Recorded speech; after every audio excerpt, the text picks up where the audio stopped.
नमस्कार। मैं गीता रावत एक बार फिर आपके सामने उपस्थित हूँ महान ग्रंथ श्री भगवत गीता के साथ। कल हमने इस ग्रंथ में पहले अध्याय का मनन तथा श्रवण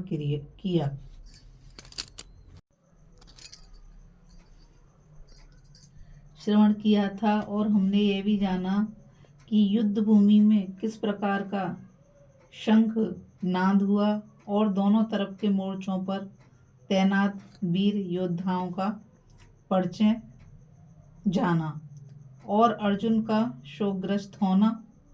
और अब हम दूसरे अध्याय में जानेंगे कि श्री कृष्ण महाराज अपने परम भक्त अर्जुन को कौन सा ज्ञान देंगे।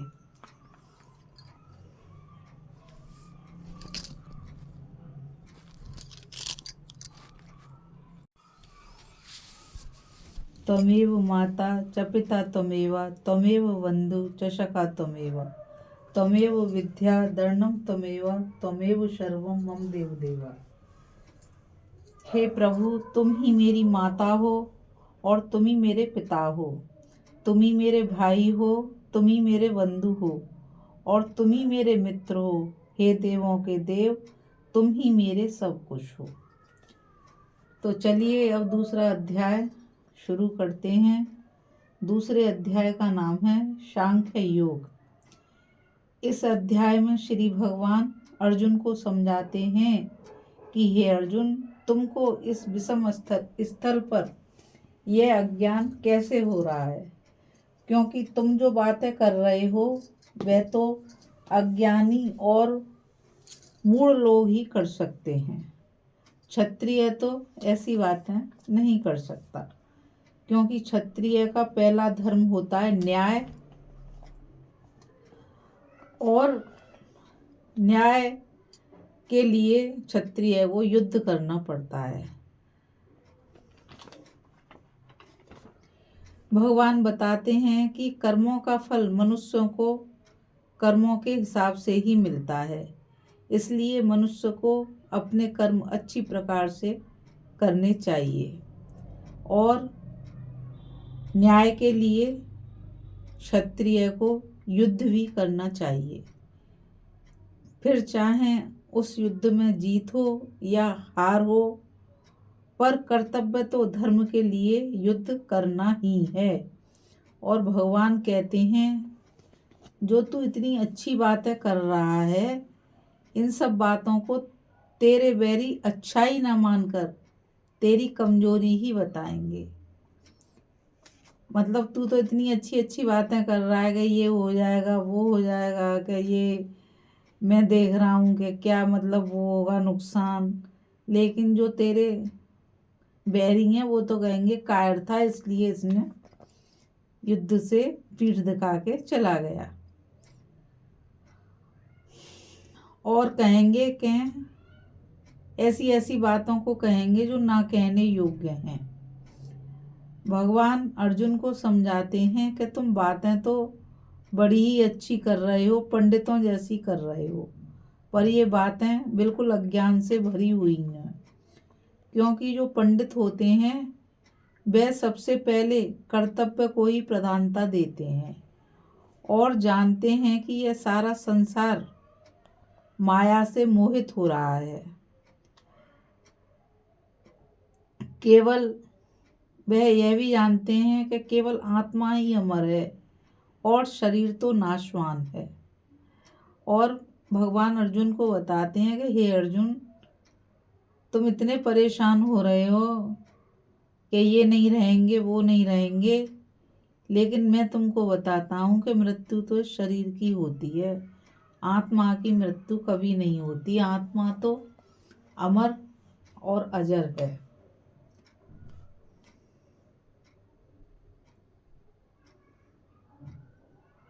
और भगवान अर्जुन से कहते हैं कि कर्म करना इंसान के हाथ में है, लेकिन फल देना तो विधाता के हाथ में है।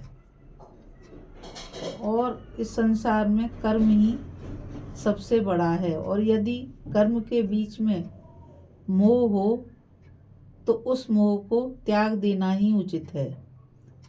इसलिए इस युद्ध भूमि में यह कायरता भरी बातें शोभा नहीं देती, जो कि अपयश को देने वाली हैं। क्षत्रिय का धर्म है युद्ध करना, तो उठो और धर्म के लिए युद्ध करो। जय श्री कृष्णा।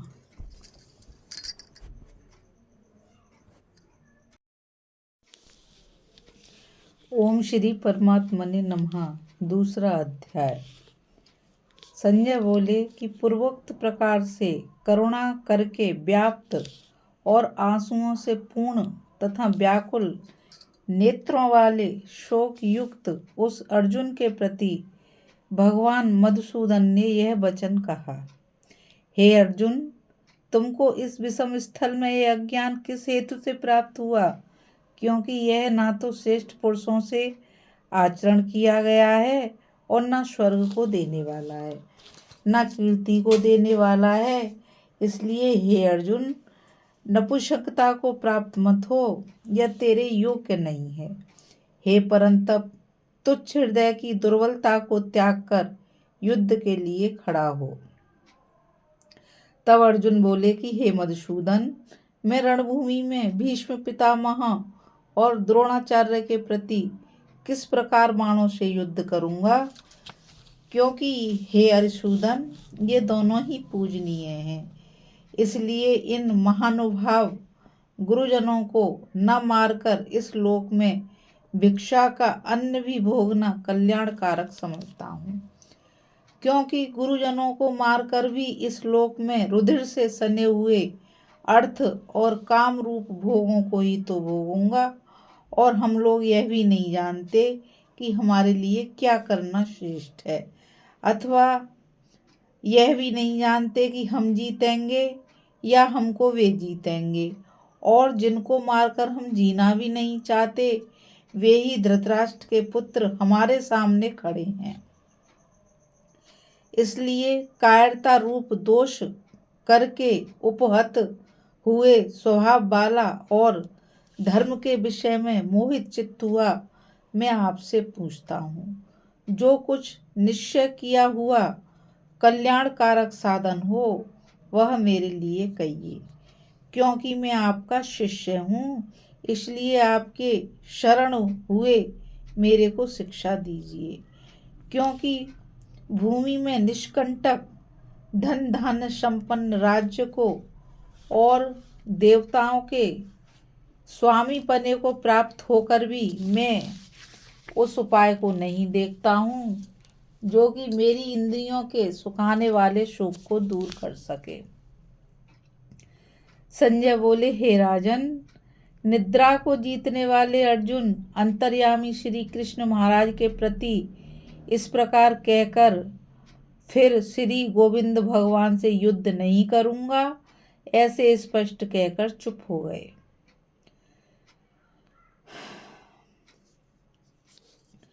उसके उपरांत हे व्रतवंशी धृतराष्ट्र, अंतर्यामी श्री कृष्ण महाराज ने दोनों सेनाओं के बीच में उस शोक युक्त अर्जुन को हंसते हुए से यह वचन कहे। हे अर्जुन, तू न शोक करने योग्यों के लिए शोक करता है और पंडितों के से वचनों को कहता है, परंतु पंडित जन जिनके प्राण चले गए हैं उनके लिए और जिनके प्राण नहीं गए हैं उनके लिए भी शोक नहीं करते, क्योंकि आत्मा नित्य है। इसलिए शोक करना अयुक्त है। वास्तव में ना तो ऐसा ही है कि मैं किसी काल में नहीं था, अथवा तू नहीं था, अथवा ये राजा लोग नहीं थे, और ना ऐसा ही है कि इससे आगे हम सब नहीं रहेंगे। किंतु जैसे जीवात्मा इस देह में कुमार, युवा और वृद्धावस्था होती है, वैसे ही अन्य शरीर प्राप्त होती है, अन्य शरीर की प्राप्ति होती है। उस विषय में धीर पुरुष नहीं मोहित होता है। अर्थात जैसे कुमार, युवा और जरा अवस्था रूप स्थूल शरीर का विकार अज्ञान से आत्मा में भासता है, वैसे ही एक शरीर से दूसरे शरीर को प्राप्त होना सूक्ष्म शरीर का विकार भी अज्ञान से ही आत्मा में भासता है। इसलिए तत्व को जानने वाला धीर पुरुष इस विषय में मोहित नहीं होता। हे कुंती पुत्र, सर्दी गर्मी और सुख दुख को देने वाले इंद्रिय और विषयों के संयोग तो क्षणभंगुर और अनित्य हैं। इसलिए हे भरतवंशी अर्जुन, उनको तू सहन कर, क्योंकि हे पुरुष श्रेष्ठ, दुख सुख को समान समझने वाले जिस धीर पुरुष को ये इंद्रियों के विषय व्याकुल नहीं कर सकते, वह मोक्ष के लिए योग्य होता है। और हे अर्जुन, असत वस्तु का तो अस्तित्व ही नहीं है और सत का अभाव नहीं है। इस प्रकार इन दोनों का ही तत्वज्ञानी पुरुषों द्वारा देखा गया है। इस न्याय के अनुसार नाश रहित तो उसको जान कि जिससे यह संपूर्ण जगत व्याप्त है, क्योंकि इस अविनाशी का विनाश करने को कोई भी समर्थ नहीं है। और इस नाश रहित अप्रमेय नित्य स्वरूप जीवात्मा के ये सब शरीर नाशवान कहे गए हैं। इसलिए हे भरतवंशी अर्जुन, तू युद्ध कर। जो इस आत्मा को मारने वाला समझता है तथा जो इसको मरा मानता है, वे दोनों ही नहीं जानते हैं, क्योंकि यह आत्मा न मरता है और न मारा जाता है। यह आत्मा किसी काल में भी न जन्मता है और न मरता है, अथवा न यह आत्मा होकर के फिर होने वाला है, क्योंकि अजन्मा, नित्य, शाश्वत और पुरातन है। शरीर के नाश होने पर भी यह नाश नहीं होता है। हे प्रथापुत्र अर्जुन, जो पुरुष इस आत्मा को नाश रहित, नित्य, अजन्मा और अव्यय जानता है, वह पुरुष कैसे किसको मरवाता है और कैसे किसको मारता है। और यदि तू कहे कि मैं तो शरीरों के वियोग का शोक करता हूँ, तो यह भी उचित नहीं है। क्योंकि जैसे मनुष्य पुराने वस्त्रों को त्याग कर दूसरे नए वस्त्रों को ग्रहण करता है, वैसे ही जीवात्मा अपने पुराने शरीरों को त्याग कर दूसरे नए शरीरों को प्राप्त होता है। हे अर्जुन, इस आत्मा को शस्त्रादि नहीं काट सकते हैं और ना इसको आग ही जला सकती है और ना ही इसको जल गीला कर सकता है और ना ही इसको वायु सुखा सकता है, क्योंकि यह आत्मा अच्छेद है, यह आत्मा अदा है, अकलेश है, अशोष्य है तथा यह आत्मा निस्संदेह, नित्य, सर्वव्यापक, अचल, स्थिर रहने वाला और सनातन है। यह आत्मा अव्यक्त अर्थात इंद्रियों का अविषय है और यह आत्मा अचैतन्य अर्थात मन का अविषय है और यह आत्मा विकार रहित अर्थात ना बदलने वाला कहा गया है। इसलिए हे अर्जुन, इस आत्मा को ऐसा जानकर कि तू शोक करने योग्य नहीं है, अर्थात तुझे शोक करना उचित नहीं है। यदि तू इसको सदा जन्मने और सदा मरने वाला माने, तो भी हे अर्जुन, इस प्रकार शोक करने को योग्य नहीं है, क्योंकि ऐसा होने से तो जन्मने वाले की निश्चित मृत्यु और मरने वाले का निश्चित जन्म सिद्ध हुआ है। इससे भी तू इस बिना उपाय वाले विषय में शोक करने को योग्य नहीं है। यह विषमादिकों के शरीर माया में होने से अनित्य हैं, इससे शरीरों के लिए भी शोक करना उचित नहीं है। क्योंकि हे अर्जुन, संपूर्ण प्राणी जन्म से पहले बिना शरीर वाले और मरने के बाद भी बिना शरीर वाले ही होते हैं, केवल बीच में ही शरीर वाले प्रतीत होते हैं। फिर उस विषय में क्या चिंता है। हे अर्जुन, यह आत्म तत्व बड़ा गहन है, इसलिए कोई महापुरुष ही इस आत्मा को आश्रय की ज्यों देखता है और वैसे ही दूसरा कोई महापुरुष आश्रय की ज्यों इसके तत्व को कहता है।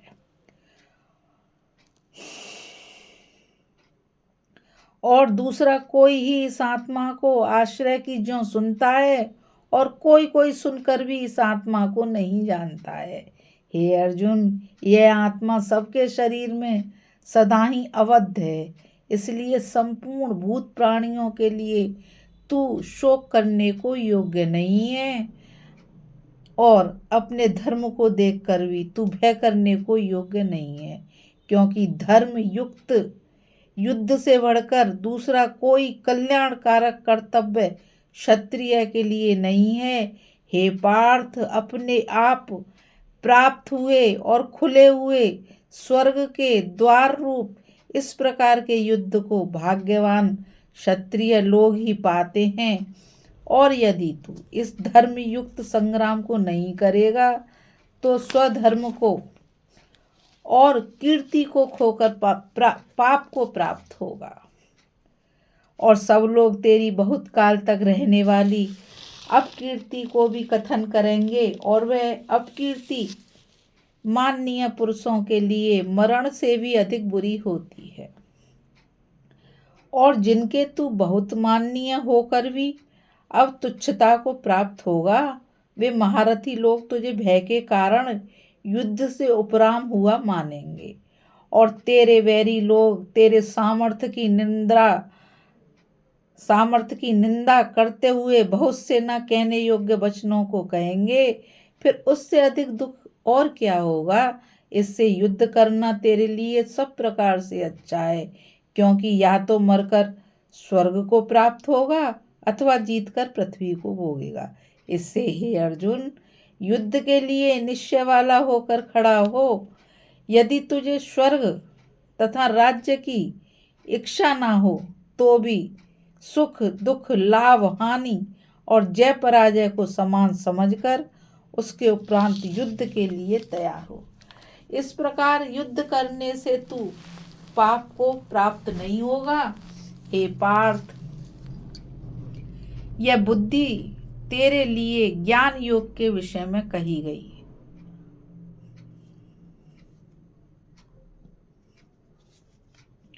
और इसी को अब निष्काम कर्म योग के विषय में सुन। जिस बुद्धि से युक्त हुआ तू कर्मों के बंधन को अच्छी तरह से नाश करेगा। इस निष्काम कर्म योग में आरंभ का अर्थात बीज का नाश नहीं है, और उल्टा फल रूप दोष भी नहीं होता। इसलिए इस निष्काम कर्म योग रूप धर्म का थोड़ा भी साधन जन्म मृत्यु रूप महान भय से उद्धार कर देता है।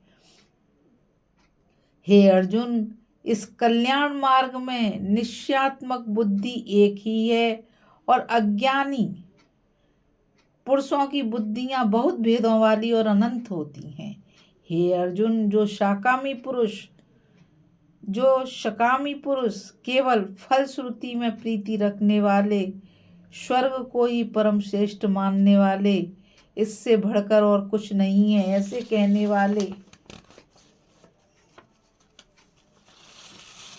वाले हैं, वे अवेकी जन्म रूप कर्म फल को देने वाली और भोग तथा ऐश्वर्य की प्राप्ति के लिए बहुत सी क्रियाओं के विस्तार वाली इस प्रकार की जिस दिखाऊ शोभा युक्त वाणी को कहते हैं। उस वाणी द्वारा हरे हुए चित्त वाले तथा भोग और ऐश्वर्य में आसक्ति वाले उन पुरुषों के अंतकरण में निश्चयात्मक बुद्धि नहीं होती है। हे अर्जुन, सब वेद तीनों गुणों के कार्य रूप संसार को विषय करने वाले अर्थात प्रकाश करने वाले हैं। इसलिए तू असंसारी अर्थात निष्कामी और सुख दुखादिक द्वंद्वों से रहित नित्य वस्तु में स्थित तथा योग क्षेम को न चाहने वाला और आत्मपरायण हो, क्योंकि मनुष्य का सब ओर से परिपूर्ण जलाशय के प्राप्त होने पर छोटे जलाशय में जितना प्रयोजन रहता है, अच्छी प्रकार ब्रह्म को जानने वाले ब्राह्मण का भी सब वेदों में उतना ही प्रयोजन रहता है। अर्थात जैसे बड़े जलाशय के प्राप्त हो जाने पर जल के लिए छोटे जलाशयों की आवश्यकता नहीं रहती, वैसे ही ब्रह्मानंद की प्राप्ति होने पर आनंद के लिए वेदों की आवश्यकता नहीं रहती। इससे तेरा कर्म करने मात्र में ही अधिकार होवे, फल में कभी नहीं। और तू कर्मों के फल की वासना वाला भी मत हो, तथा तेरी कर्म न करने में भी प्रीति न होवे।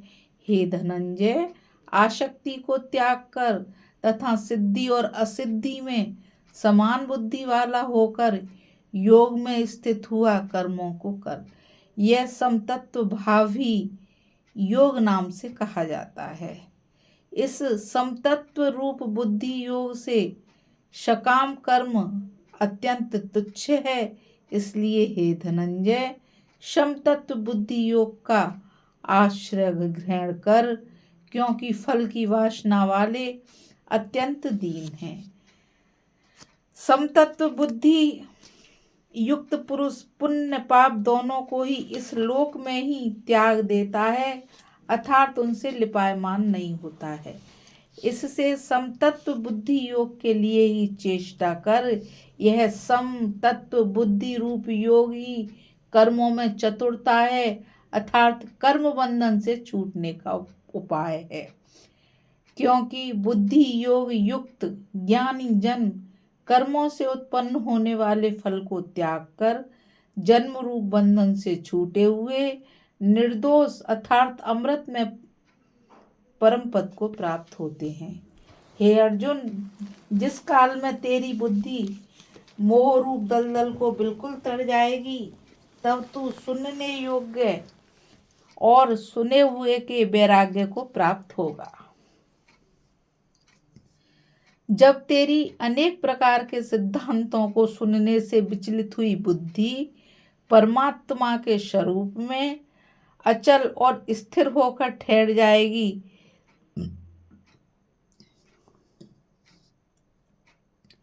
तब तू समतत्व रूप योग को प्राप्त होगा। इस प्रकार भगवान के वचनों को सुनकर अर्जुन ने पूछा, हे केशव, समाधि में स्थित स्थिर बुद्धि वाले पुरुष का क्या लक्षण है, और स्थिर बुद्धि पुरुष कैसे बोलता है, कैसे बैठता है, कैसे चलता है। उसके उपरांत श्री कृष्ण महाराज बोले, हे अर्जुन, जिस काल में यह पुरुष मन में स्थित संपूर्ण कामनाओं को त्याग देता है, उस काल में आत्मा से ही आत्मा में संतुष्ट हुआ स्थिर बुद्धि वाला कहा जाता है। तथा दुखों की प्राप्ति में उद्वेग रहित मन जिसका और सुखों की प्राप्ति में दूर हो गई है स्पृहा जिसकी, तथा नष्ट हो गए हैं राग भय और क्रोध जिसके, ऐसा मुनि स्थिर बुद्धि कहा जाता है। जो पुरुष सर्वत्र स्नेह रहित हुआ उन शुभ तथा अशुभ वस्तुओं को प्राप्त होकर न प्रसन्न होता है और न द्वेष करता है, उसकी बुद्धि स्थिर है। और कछुआ अपने अंगों को जैसे समेट लेता है, वैसे ही यह पुरुष जब सब ओर से अपनी इंद्रियों को इंद्रियों के विषयों से समेट लेता है, तब उसकी बुद्धि स्थिर होती है। यद्यपि इंद्रियों के द्वारा विषयों को न ग्रहण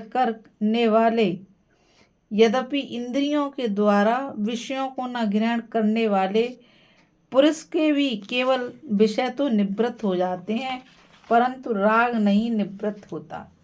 इस पुरुष का तो राग भी परमात्मा को साक्षात करके निवृत्त हो जाता है।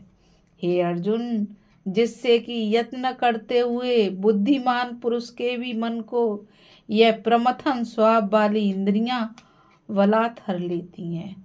इसलिए मनुष्य को चाहिए कि उन संपूर्ण इंद्रियों को वश में करके समाहित चित्त हुआ मेरे परायण स्थित होवे, क्योंकि जिस पुरुष के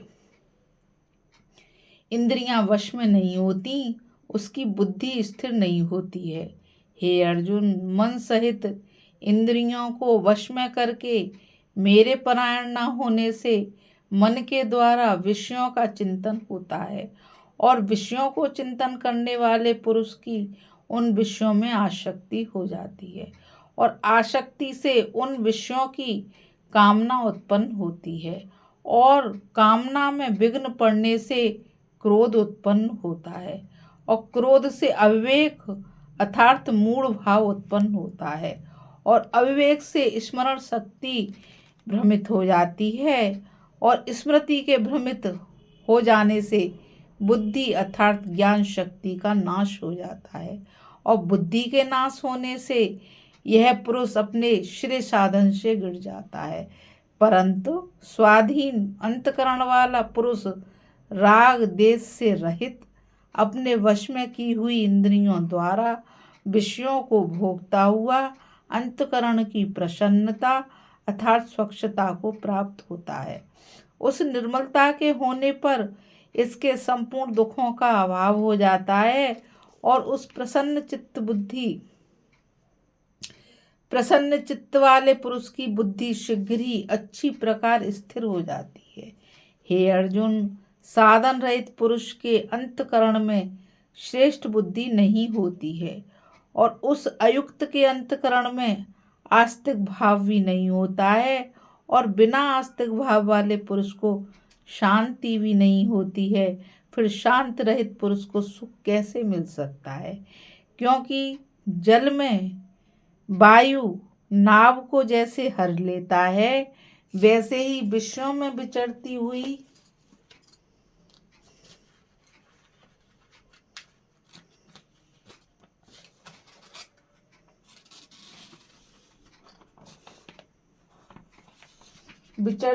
इंद्रियों के बीच में जिस इंद्रिय के साथ मन रहता है वे एक ही इंद्रिय इस अयुक्त पुरुष की बुद्धि को हरण कर लेती है।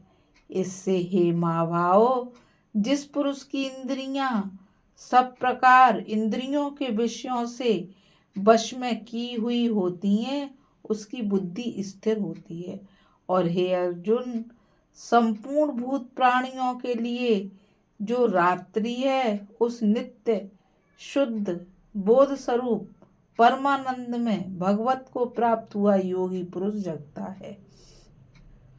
और जिस नाशवान क्षण भंगुर सांसारिक सुख में सब भूत प्राणी जागते हैं, तत्व को जानने वाले मुनि के लिए वह रात्रि है। जैसे सब ओर से परिपूर्ण अचल प्रतिष्ठा वाले समुद्र के प्रति नाना नदियों के जल उसको चलायमान ना करते हुए ही उसमें समा जाते हैं, वैसे ही जिस स्थिर बुद्धि पुरुष के प्रति संपूर्ण भोग किसी प्रकार का विकार उत्पन्न किए बिना ही समा जाते हैं, वह पुरुष परम शांति को प्राप्त होता है, ना कि भोगों को चाहने वाला। क्योंकि जो पुरुष संपूर्ण कामनाओं को त्याग कर ममता रहित और अहंकार रहित स्पृहा रहित हुआ वर्तता है वह शांति को प्राप्त होता है। हे अर्जुन, यह ब्रह्म को प्राप्त हुए पुरुष की स्थिति है। इसको प्राप्त होकर योगी कभी मोहित नहीं होता है और अंत काल में भी इस निष्ठा में स्थित होकर ब्रह्मानंद को प्राप्त होता है।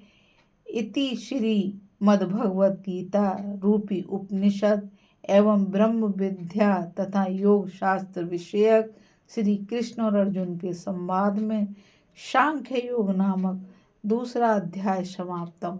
बोलो श्री कृष्ण भगवान की जय। बोलो श्री परम संत अर्जुन जी महाराज की जय।